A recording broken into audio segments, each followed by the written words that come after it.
Hello everyone, welcome to our channel current analysis. दोस्तों आज हम पढ़ने वाले हैं 17 फरवरी के इम्पोर्टेंट करंट अफेयर्स। दोस्तों आज इस वीडियो में हम 17 फरवरी के करंट अफेयर्स के साथ साथ पुराने करंट अफेयर्स और स्टैटिक जीके के भी इम्पोर्टेंट क्वेश्चंस को कवर करने वाले हैं। दोस्तों अगर आप किसी भी एग्जाम की तैयारी करते हैं तो दोस्तों यह वीडियो आप सभी के लिए काफ़ी ज़्यादा इंपॉर्टेंट होने वाली है।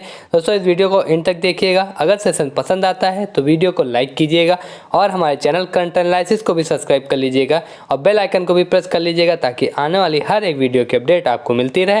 तो चलिए शुरू करते हैं 17 फरवरी के इंपॉर्टेंट करंट अफेयर्स के क्वेश्चनों को।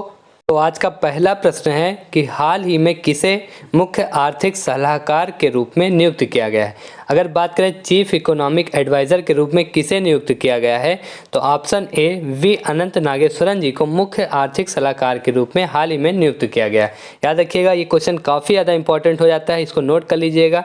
आपके एग्जाम में इससे ये क्वेश्चन जरूर पूछा जा सकता है कि मुख्य आर्थिक सलाहकार के रूप में किसे नियुक्त किया गया है। तो याद रखिएगा ऑप्शन ए वी अनंत नागेश्वरन जी को चीफ इकोनॉमिक एडवाइज़र के रूप में हाल ही में नियुक्ति की गई है।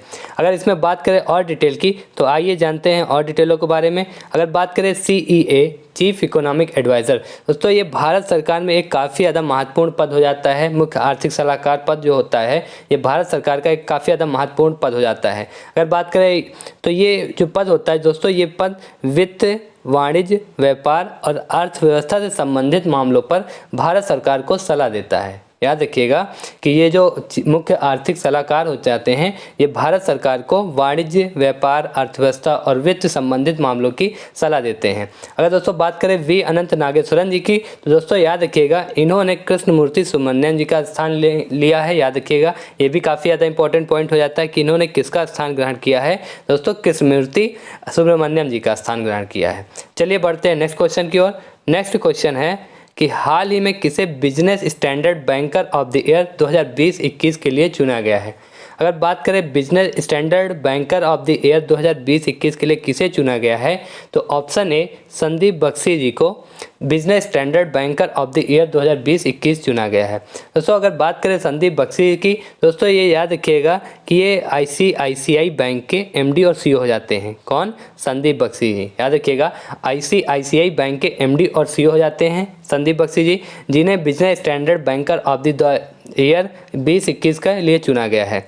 और डिटेल की बात करें दोस्तों, ये जो विजेता को भारतीय रिजर्व बैंक के डिप्टी गवर्नर, याद रखिएगा जो ये विजेता घोषित किए गए हैं किसके द्वारा, तो ये भारतीय रिजर्व बैंक के पूर्व डिप्टी गवर्नर हो जाते हैं SS मुंद्रा की अध्यक्षता में 5 सदस्यीय की जूरी के द्वारा चुना गया है। याद रखिएगा संदीप बख्शी जी को पूर्व डिप्टी गवर्नर हो जाते हैं भारतीय रिजर्व बैंक के। कौन? SS मुंद्रा जी। इनकी अध्यक्षता में 5 सदस्यों की जूरी द्वारा इन्हें चुना गया है संदीप बख्शी को। याद रखिएगा ये भी काफ़ी ज़्यादा इंपॉर्टेंट पॉइंट हो जाता है। चलिए बढ़ते हैं नेक्स्ट क्वेश्चन की ओर। नेक्स्ट क्वेश्चन है कि हाल ही में CBSE के नए अध्यक्ष के रूप में किसे नियुक्त किया गया है। अगर बात करें CBSE के नए अध्यक्ष के रूप में किसे नियुक्त किया गया है दोस्तों, विनीत जोशी जी को CBSE के नए अध्यक्ष के रूप में नियुक्त किया गया है। ये भी काफ़ी ज़्यादा इंपॉर्टेंट पॉइंट हो जाता है कि CBSE के नए अध्यक्ष के रूप में किसे नियुक्त किया गया है तो विनीत कुमार जोशी जी को।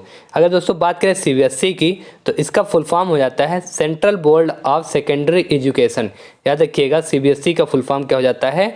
Central board of secondary education, जिसे केंद्रीय माध्यमिक शिक्षा बोर्ड भी कहते हैं।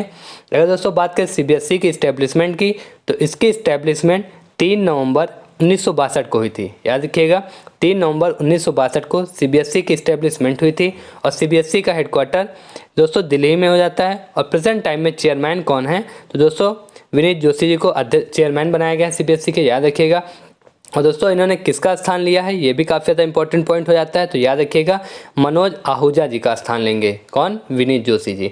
अगर बात करें मनोज आहूजा जी की दोस्तों, ये NTA नेशनल टेस्टिंग एजेंसी के महानिदेशक भी हैं। याद रखिएगा NTA राष्ट्रीय परीक्षण एजेंसी या नेशनल टेस्टिंग एजेंसी के महानिदेशक भी थे। याद रखिएगा।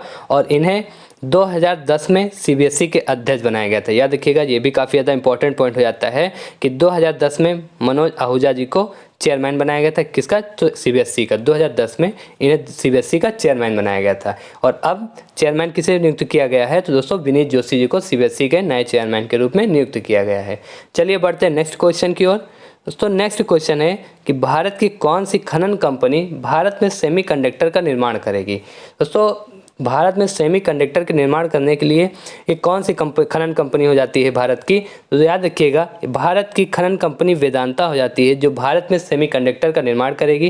दोस्तों अगर और डिटेल में बात करें तो भारत की खनन कंपनी वेदांता और ताइवान की ये कंपनी होती है होन हाई टेक्नोलॉजी ग्रुप फॉक्सकॉन, जिसको फॉक्सकॉन के नाम से भी जानते हैं। इन दो कंपनियों के बीच करार हुआ है सेमीकंडक्टर के निर्माण के लिए, याद रखिएगा।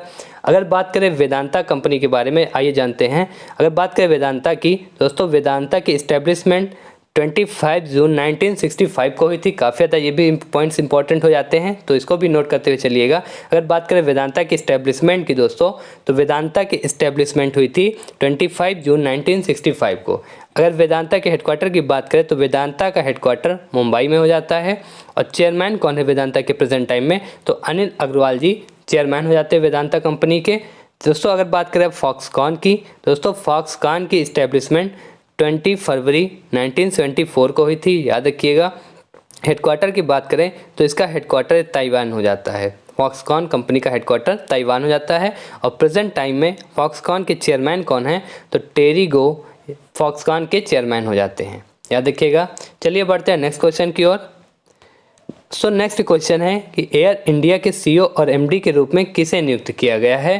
दोस्तों अब हाल ही में एयर इंडिया के सीईओ और एमडी के रूप में एल्कर आईसी जी को नियुक्त किया गया है, याद रखिएगा। एल्कर आईसी को एयर इंडिया के सीईओ और एमडी के रूप में नियुक्त किया गया है।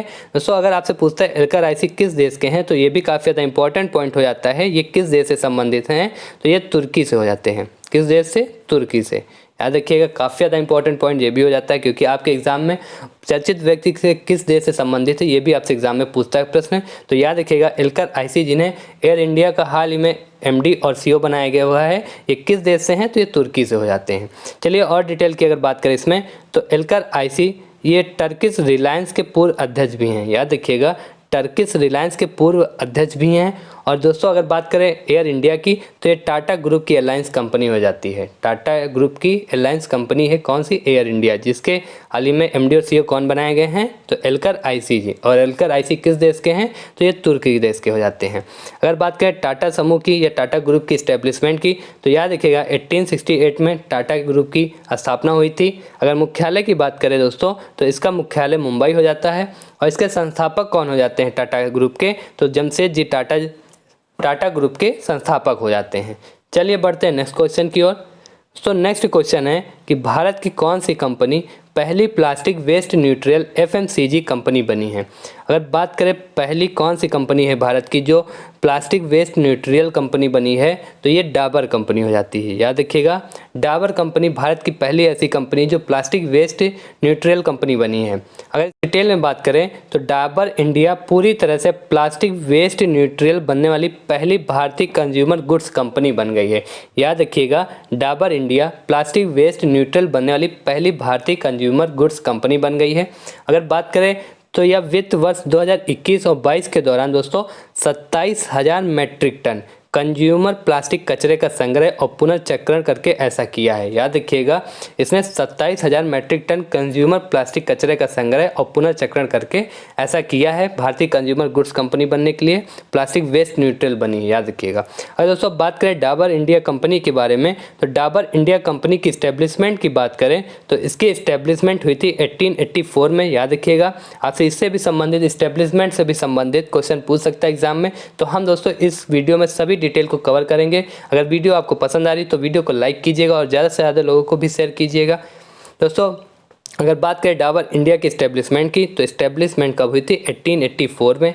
अगर डाबर इंडिया कंपनी के हेडक्वार्टर की बात करें तो इसका हेडक्वार्टर गाजियाबाद में हो जाता है। अगर डाबर इंडिया कंपनी के फाउंडर की बात करें तो SK Burman Dabur India company के फाउंडर हो जाते हैं। अगर प्रेजेंट टाइम में सीईओ कौन है डाबर इंडिया कंपनी के? तो मोहित मल्होत्रा ये सीईओ हो जाते हैं डाबर इंडिया कंपनी के। चलिए बढ़ते हैं नेक्स्ट क्वेश्चन की ओर। क्वेश्चन है कि how to prevent the next pandemic नामक पुस्तक के लेखक कौन है? दोस्तों अगर बात करें how to prevent the next pandemic पुस्तक के राइटर कौन हैं, दोस्तों याद रखिएगा बिल गेट्स की ये पुस्तक हो जाती है। दोस्तों अगर बिल गेट्स के बारे में आपसे पूछता है एग्जाम में ये कौन हो जाते हैं, तो दोस्तों याद रखिएगा काफ़ी ज़्यादा चर्चित पर्सन हो जाते हैं। दोस्तों ये माइक्रोसॉफ्ट के फाउंडर हो जाते हैं। याद रखिएगा माइक्रोसॉफ्ट कंपनी के फाउंडर बिल गेट्स हो जाते हैं, जिनकी कौन सी पुस्तक है, how to prevent the next pandemic. ये पुस्तक के लेखक हो जाते हैं बिल गेट्स, और दोस्तों ये माइक्रोसॉफ्ट कंपनी के फाउंडर हो जाते हैं। अगर दोस्तों बात करें माइक्रोसॉफ्ट कंपनी की, तो दोस्तों माइक्रोसॉफ्ट कंपनी की इस्टेब्लिशमेंट की बात करें तो 1975 में माइक्रोसॉफ्ट की इस्टेब्लिशमेंट हुई थी, और इसके फाउंडर बिल गेट्स हो जाते हैं। याद रखिएगा। अगर हेडक्वार्टर की बात करें माइक्रोसॉफ्ट के, दोस्तों इसका हेडक्वार्टर मैक्सिको यूएस में हो जाता है। याद रखिएगा। और सीईओ की बात करें तो प्रेजेंट टाइम में माइक्रोसॉफ्ट के सीईओ सत्या नडेला जी हो जाते हैं। याद रखिएगा काफ़ी ज़्यादा इंपॉर्टेंट पॉइंट्स हो जाते हैं ये आपके एग्जाम के पॉइंट ऑफ व्यू से। चलिए बढ़ते हैं नेक्स्ट क्वेश्चन की ओर। दोस्तों नेक्स्ट क्वेश्चन है कि सौर विद्युतीकरण योजना कि सौभाग्य योजना में कौन सा राज्य शीर्ष पर रहा। अगर दोस्तों बात करें सौभाग्य योजना के तहत कौन सा राज्य शीर्ष पर रहा है, तो दोस्तों राजस्थान राज्य सौर विद्युतीकरण योजना में सौभाग्य योजना के तहत शीर्ष पर राज्य रहा। याद रखिएगा कौन सा राज्य शीर्ष पर रहा सौभाग्य योजना के तहत, दोस्तों राजस्थान राज्य शीर्ष पर रहा। अगर दोस्तों आपसे एग्जाम में पूछता है कि सौभाग्य योजना की शुरुआत कब हुई थी, तो ये भी काफ़ी ज़्यादा इंपॉर्टेंट क्वेश्चन हो जाता है कि इस योजना की शुरुआत कब हुई थी। दोस्तों ये भी याद रखिएगा कब हुई थी, तो 2017 में इस योजना की शुरुआत हुई थी। याद रखिएगा 2017 में सौभाग्य योजना की शुरुआत हुई थी। और दोस्तों अगर पूछता है कि कौन सा राज्य शीर्ष पर रहा, तो दोस्तों राजस्थान सौभाग्य योजना के राज्य में शीर्ष पर रहा।